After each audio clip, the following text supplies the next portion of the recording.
What is going on, Governors? Chisgule here, and today we're going to update our legendary tier list for Guan Yu and Leonidas and every other insight we've got for January of 2020.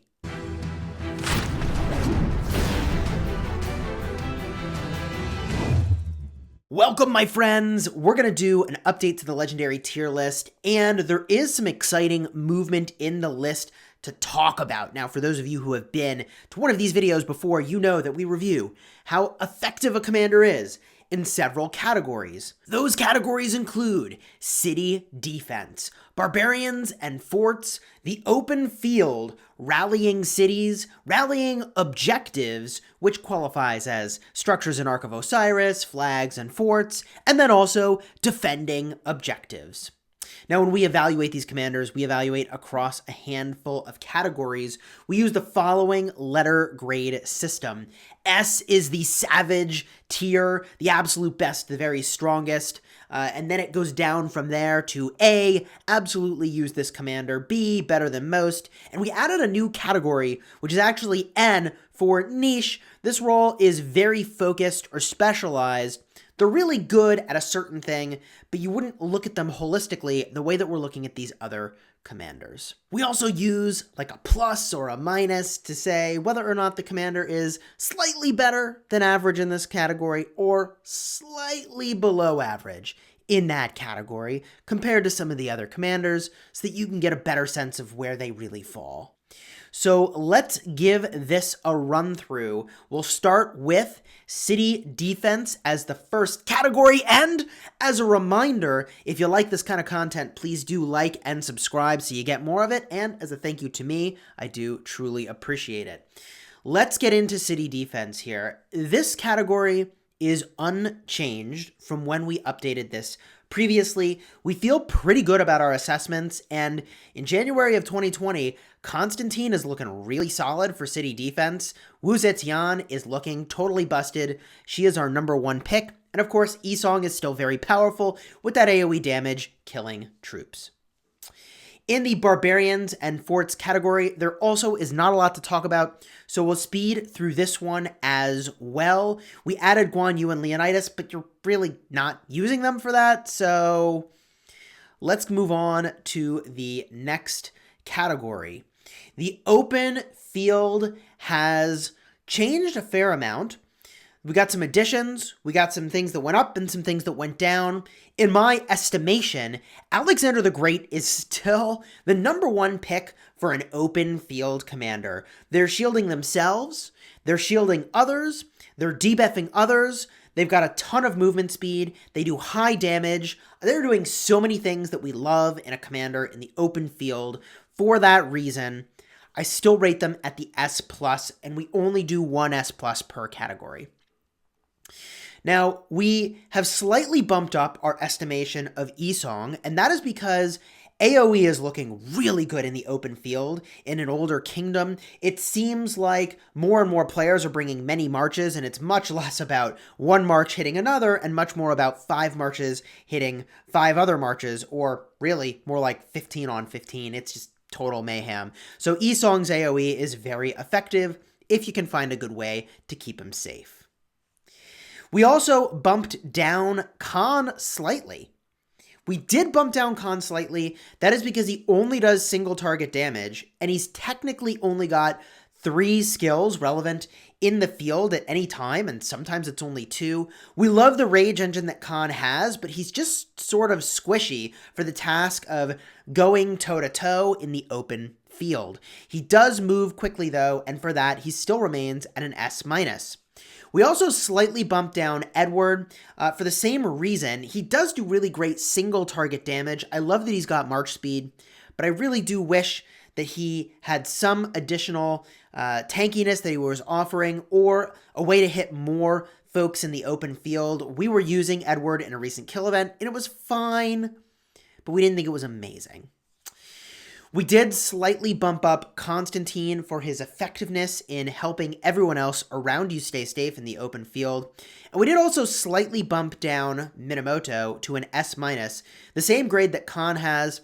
Look, Minamoto does great single target damage, but it seems like in the late game of Rise of Kingdoms, in the end game of Rise of Kingdoms, the single target damage in the open field is not really the thing you're hunting for.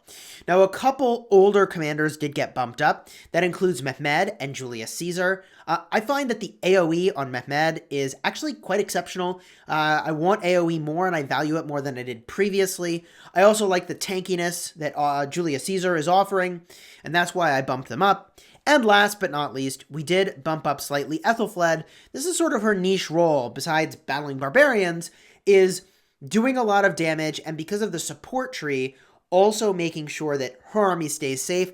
I kind of like her for that, although I wish she had a little more tankiness to her march, and she is often focused out.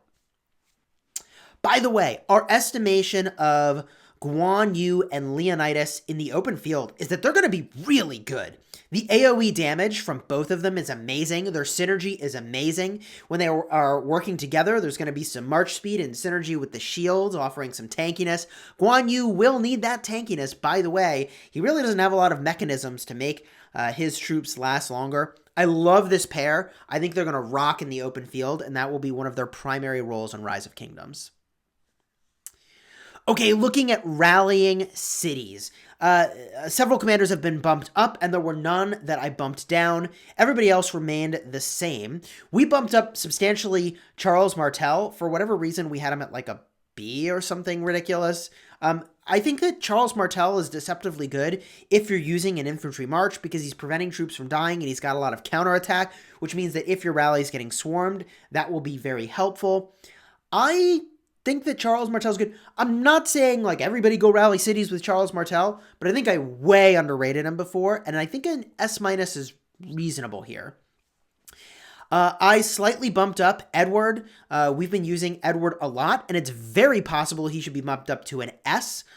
He was at an A+, but honestly, I think he's been very strong in hitting cities. We've done a lot of rallies with him, and we've seen those be very effective. We also have bumped up Attila. We also have an asterisk next to this rating, because Attila and Takeda are kind of the match made in heaven. These two commanders are much stronger when they're together because they both care about normal damage. So I bumped Attila up to an S and Takeda up to an S-, and the king still of attacking cities, in my estimation, is still Mehmed, a very focused role. I think Mehmed with Charlemagne would be pretty nuts. Let's continue on, and I should say before we continue, I also really like Saladin Mehmed. I think that's just a really strong combo. Let's get into rallying objectives, and for those of you that are in KVK, this is obviously a very important activity. You gotta burn some flags. I previously had Alexander the Great as S+. That was once true. It is no longer. I've bumped him down to an S. He's still great, but he's not the single best. No, the single best in this category is now Attila and Takeda, breaking my rule slightly to have two commanders be highlighted here. However, they're a pair, and they really are married here and working together to do just crazy damage to objectives. A few commanders I bumped down slightly for rallying objectives. Richard I I had as an S- for some reason. You really shouldn't use Richard I for that. I bumped him down to an A+ in rallying objectives.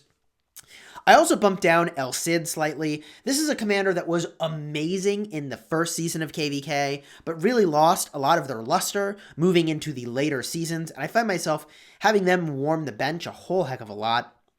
And Freddy I, we upped slightly. We had them at an A. I think A+ is slightly more appropriate.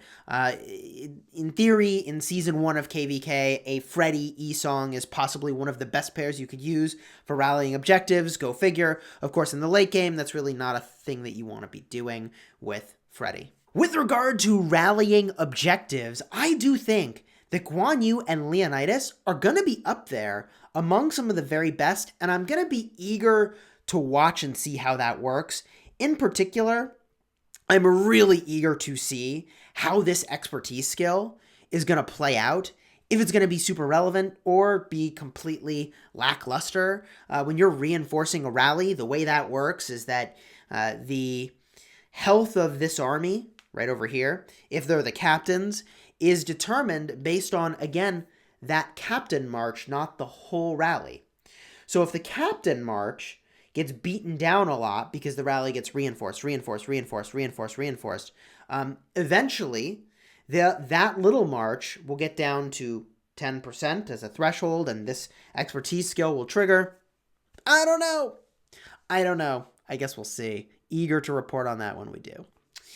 Let's get to the next category, which has changed only slightly in my evaluation of the commanders.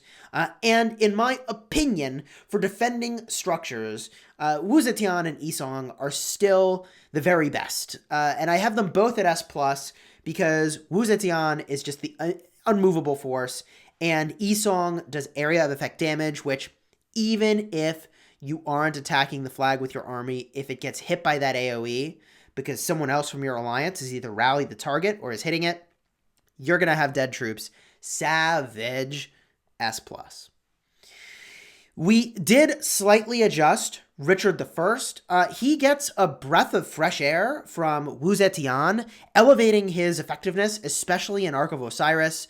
The Wu Zetian Richard I pair is very, very good in Ark of Osiris, and so we bumped up his score. We did bump down slightly Khan. You really shouldn't have been using Khan to defend a structure, especially now that garrison talents garrison skills do apply in a flag. The skills that we got over here do apply, which I think is super relevant. So that would be my recommendation. Using Wu Zetian with either Yisong or Richard, they are gonna do work. Now, let's give you an overall rating and review these commanders. In my estimation, the number one pick is going to be still your friend and mine, Alexander the Great. Amazing in the open field, amazing for rallying stuff still, amazing for the debuff that he offers. He's doing so much. A healing debuff and an area of effect. Increasing the damage taken by targets. This is my choice for S+ still, because it's a versatile commander, very powerful commander. In the S category, we have only 3 commanders. Those include still Yisong, because Yisong is just tremendous, and we had his picture up this entire video, because, the dude is just amazing. Wu Zetian makes the list purely for defending stuff, and because that role is just so important, we do feel we can rate her against other commanders, even though it is a fairly niche role. And Saladin hangs out at S. Saladin is hanging out at the S tier, and that is because this commander with the support tree generates a lot of rage, has a huge amount of tankiness from the 3rd skill, and a lot of versatility in where they're effective. I find they're good in the open field because, they're pretty durable in terms of their ability to take damage. They've got a clutch debuff, reducing healing taken by the target. That is an important role. They're still used in some cases to rally objectives in cities, certainly. I don't know that they're the king of rallying objectives anymore. I certainly wouldn't say that. But for a time, they were among the very best, and you saw a lot of that in Season 1 of Ark of Osiris League. Now, I bumped down slightly my estimation of Khan to an S-. They're still a phenomenal investment and great commander. The rage reduction is just exceptional, and the double strike is phenomenal. I use them in Canyon. I feel pretty good about that investment. And anytime they could release a new cavalry commander where this is just completely busted. Continuing on, we've got Charles Martel, Edward Attila, and we rank Guan Yu, new entrants, at S- for our overall rating. I think those commanders are really well positioned, and I'm eager to see how they unfold, but I don't think they're S+ in any one category, unless we had a Canyon category that they might end up really looking good for. Continuing on, we've bumped up our estimation of Constantine. Constantine is just a total brick wall holding down structures, and I feel like I have not done them quite as much justice as I should have in the past, especially for their role in Ark of Osiris.